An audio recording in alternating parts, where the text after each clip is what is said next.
I see the latest whim is still going strong. Kenneth, obviously you're still locked away in your ivory tower. Are you going to honour me by giving me an answer? Are you going to honour me by giving me a question?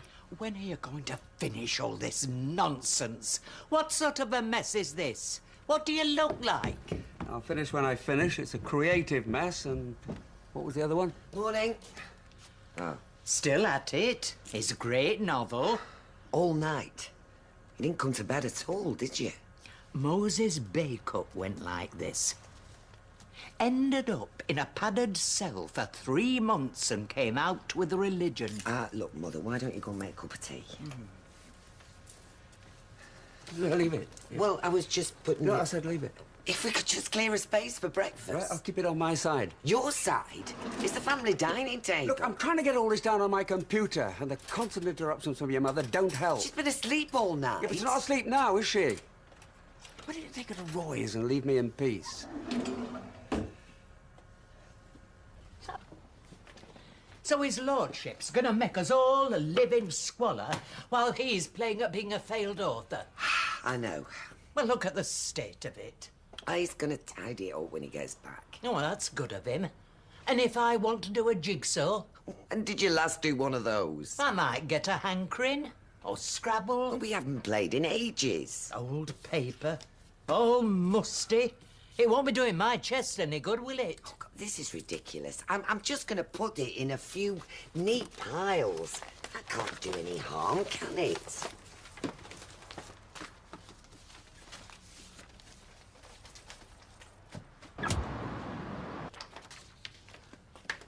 Put it away, Mother. He might have looked like a choir boy with that college scarf of his, but that lad had a mind like an open sewer. Mother! Well, he's got to have done all this, or how could he write them? Oh, don't be ridiculous. What things? You should know, madam. You just stop reading. The girls, hurrying home from Woolworths, didn't look up at the fire escape, and, lost in passion, we were unaware of their clattering footsteps below us. Woolworths? Yes, down an alley at the back of Woolies. Her hair, the colour of ripe straw, whatever that is, Look, just put it away. brushed against his naked skin, sending a shiver to his very core.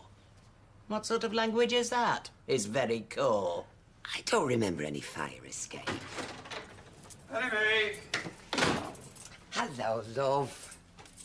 What are you doing? Just getting interesting. Mother. All right? Yeah, fine. Have a good time? I mean, library, good. It was, yes, it was. Look, I want to apologise to you. Sorry I've been such a pain in the neck. Oh, price of genius. Oh, I don't know about that, but I get a bit blinkered. I'm sorry. Anyway, I'll get that table cleared now. Where is it? What? My manuscript. There. Oh.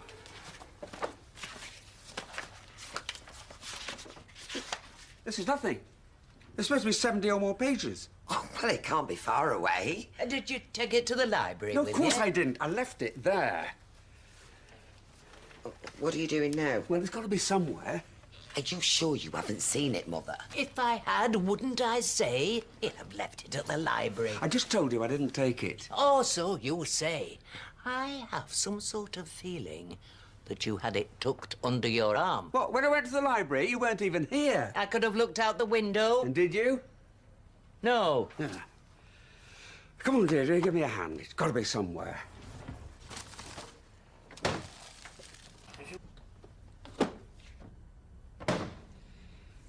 You must have known it was my manuscript when you picked it up. Why? Did it give off some sort of self-satisfied hum? Or did it look like any other pile of waste paper you leave around? You've been reading my work. If you're wanting critical appraisal, I've got better things to do with my time. Like scraping bacon fat off the bottom of the grill pan. You had some recipe books out earlier, didn't you? I might have had 'em out, but there isn't a single free surface to put 'em. So you tied it up? Somebody had to. Yes, but I did ask you not to. You wouldn't have put my papers out with the rubbish, would you? Oh, I'm sure not. Well, they're nowhere else, Deirdre. Look at the state he's in. A bit of fresh air will do him good. What are you doing? Do you think we'll get another chance to read it? He'll be upstairs for ages yet. How can you be sure? 'Cause I told him I'd taken some magazines up to the bathroom and that it might be in there. I've not read out like this since Peter moved to Portsmouth. Liked his smut, did our Peter? Well, you used to read Peter's books. Magazines, usually. I must admit, I never pictured you and Kenneth getting up to some of this stuff. Well, I hope you never pictured me and Ken getting up to anything. Oh, well, that's nearer the mark, if I'm honest. But then, I never had you down as a pert-bottomed goddess, either. Eh? You've got 30 seconds, and it's my go again.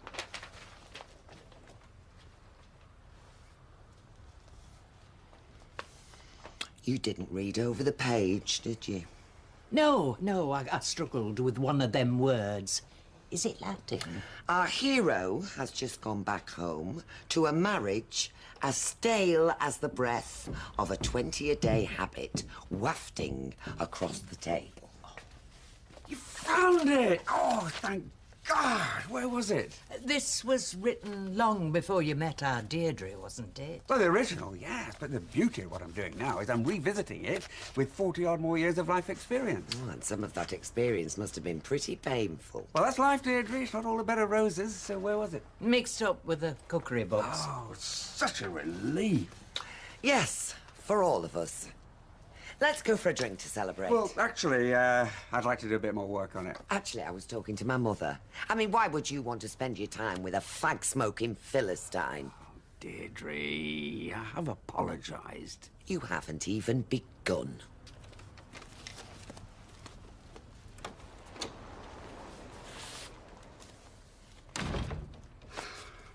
How long are you going to put up with this? Keep your voice down. Why should I? He's sleeping. I, in the living room. I'm missing cash in the attic. He's exhausted. The way he's been pushing himself with that book. It's not the book I object to. It's the rudeness, the boozing, the beard. Look, I'm as sick of it as you are. Oh, sicker, I shouldn't wonder. I'm not the one he's put in his book as a chain-smoking fishwife. She's not me. She's just some character he's made up. What is it they say? Write what you know. She's you, all right. I'm going to work.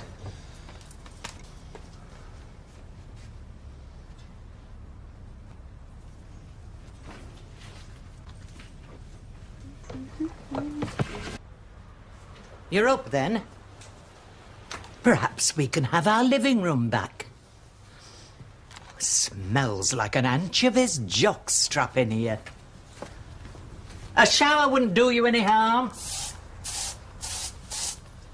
Kenneth? What? You do realise that your wife went to work worrying that her husband is going slowly doolally? What?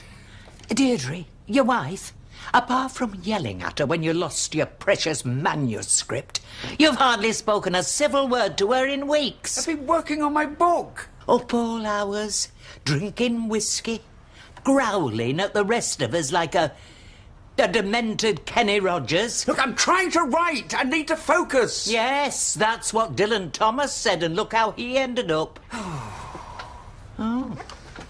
Dismissed, am I? The dog needs to do its business. I can't take her because I'm off to the post office. On your head be it, because it won't be me scrubbing the carpet when she can't hold it any longer. I get better conversation out of the dog.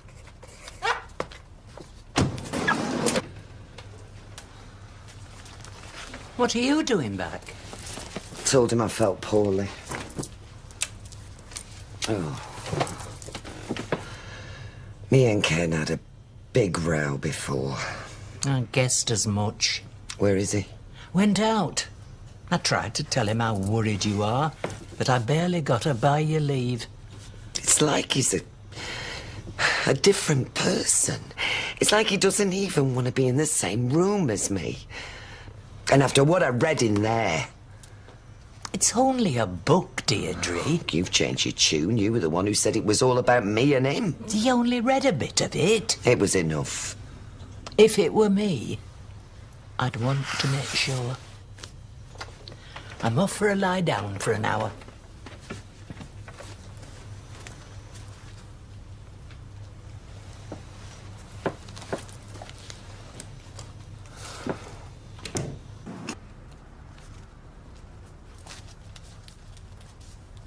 What are you doing? Getting a pretty clear picture of what you think of me.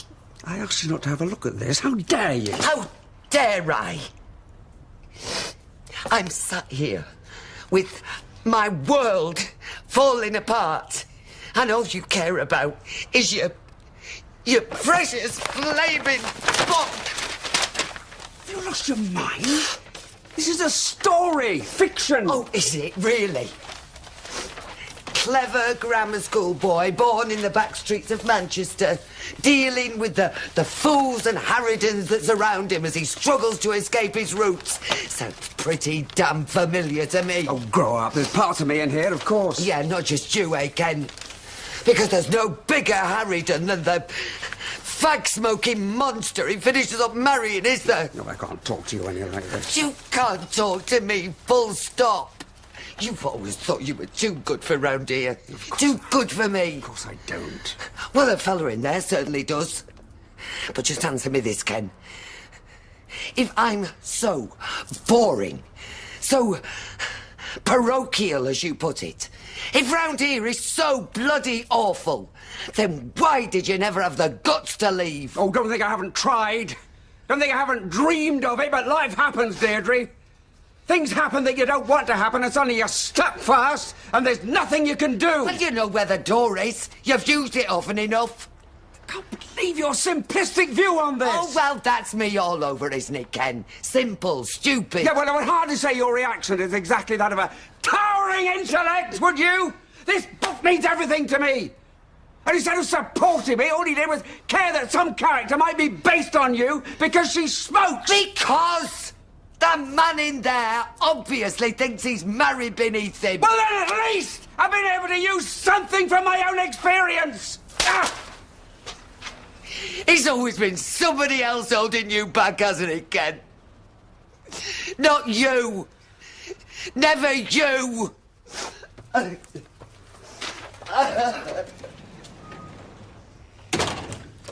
What the hell's going on? I were asleep. Get out!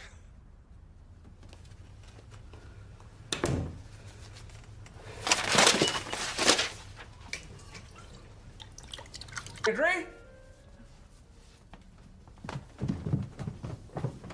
Oh, you. Who were you expecting? Duchess of Duke Street? Right, Dr.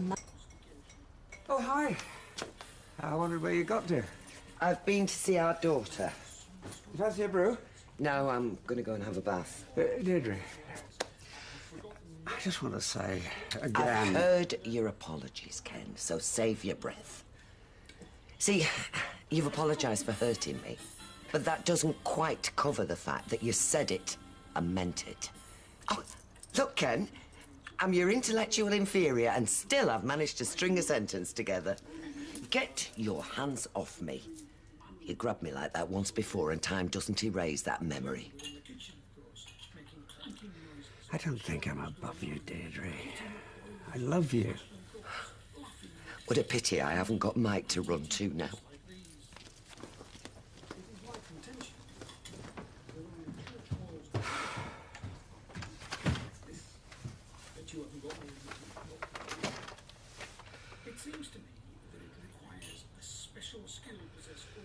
I'm characteristically quiet. I was just experimenting. With what? Keeping my nose out. Works for me. Did it? I found it a tad dull. Kenneth, Night, Blanche. have you been using my Tahitian retreat? I just had a drop in my bath, sorry.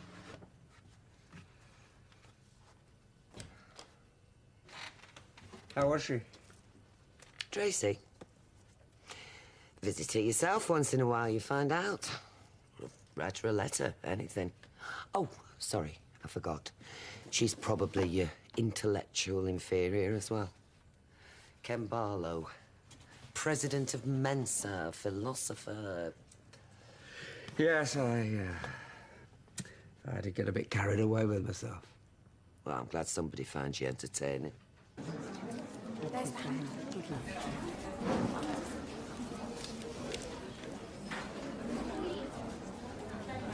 Emily, love, how's it all going? Very well, thank you. The raffle tickets are going like hotcakes. Well, better than hotcakes, actually. I'm not surprised you could tile a floor with that pastry. That pickle. No one would even notice if I took it out the hamper. I'd give a donation to whatever this is for. As I've told you already, I can't accept. For one thing, it's been advertised, and believe me, you don't want to mislead anyone here. The committee often look back to the black pudding incident with less than fond memories. But we'll replace it. No, I'd suggest you speak to our chairman. Right, thanks, Emily. Come on. Oh, not a good idea. What? His trading standards. He once tried to nick me for selling him dodgy DVDs. Well, do you think he'll recognise you? He ought to. I had a few drinks with him the night before. If it hadn't been for a randy Yorkshire Terrier locking onto his leg, I'd have never have got away. So what are we going to do now? Plan B. Blanche, my love, how do you fancy doing me a favour? There is no limit to how uncomfortable that entire sentence makes me feel. Get him and all. Norris, you could give us a hand over here, could you? Doing what? We want to win that hamper, but it might look suspicious if we buy too many tickets. I was wondering if you could help us out. What's in it for us? You get to keep it. Apart from the pickle, of course. I've never known anyone so keen on pickle in my life. Well, perhaps we could share, you know, and then if one of us wins, the others get some. All the money you've got, and you'd still take a bit of summer to nout from me. Well, don't think I'll be sharing with you. I wasn't. £20 each, OK? I'm sure you'll be pleased to know that we sold a remarkable number of tickets for the raffle. The more tickets sold, the less chance we have of winning. And the first choice of prizes goes to number Pink 137. Me. Oh, well done, Annie. The hamper, not the hamper. Oh, stop worrying, Whiskey, she please. won't. Whiskey. Why do you think we call her Annie the Alky? Not even discreet about it. She'll be having that for a long time. And the next number is white, and it's number 83. Oh, mine start at 85. Oh, shame. But here? Here! Oh, take your pick, Blanche. I fancy that bottle of gin. Oh, Why would I want a hamper full of things that people would donate to a raffle? Blanche, please. I like gin. I'll buy you a bottle. Good stuff. Of course. I'll take the hamper. Apparently. Oh, yes, there's some very good stuff in there for a raffle. You can have them pineapple chunks. Kenneth makes a terrible noise when he eats them. No thanks, I can't stand them. Oh, thanks for this. Actually, you can have your money back. I rather fancy this hamper. It's even got some sherry. But you agreed. And now I'm not agreeing. Not until you tell me why you want this pickle. Now, if you'll excuse me, and if you want to pick a bit of summit out of that, you can carry it. Come on. You just have to tell her. Molly, Apart from the fact she'd know we'd been lying about where the pickle came from, she'd also reckon the ring you lost was hers by rights. It'd be down that pawn shop before you could say engagement over. If we've got visitors, I'll put the kettle on. Unless you want to open this. I might. I'll put the kettle on anyway. OK, why are you being so bloody minded? I'd call it suspicious. Blanche, it's a jar of pickle. Exactly. And you're behaving like it's the crown jewels. I'm sorry, but am I hearing this right? 3 grown women arguing about a jar of pickle. That's what it might sound like. That's what it is. Does it look like pickle? It does. Does it taste like pickle? I suppose. Then perhaps it is pickle. You're far too trusting for your own good sometimes. Haven't you read about this kind of thing? People stashing drugs into smelly places to fool sniffer dogs. That's the most stupid thing I've ever heard. Don't really think that Molly looks like a drug dealer, do you? Did Tracy look like a murderer? Of course not. Well, then. We'll have to tell them the truth, love. Look, one of our rivals has been spreading the rumour that the pickle's been laced with laxatives. Now, we don't think it's true, but that's the last jar in the batch. I've had some. Oh, If I so much as get wind, I'll be seeing you in court. Kenneth, it's in the fridge. Gin's supposed to be good for an upset stomach, isn't it?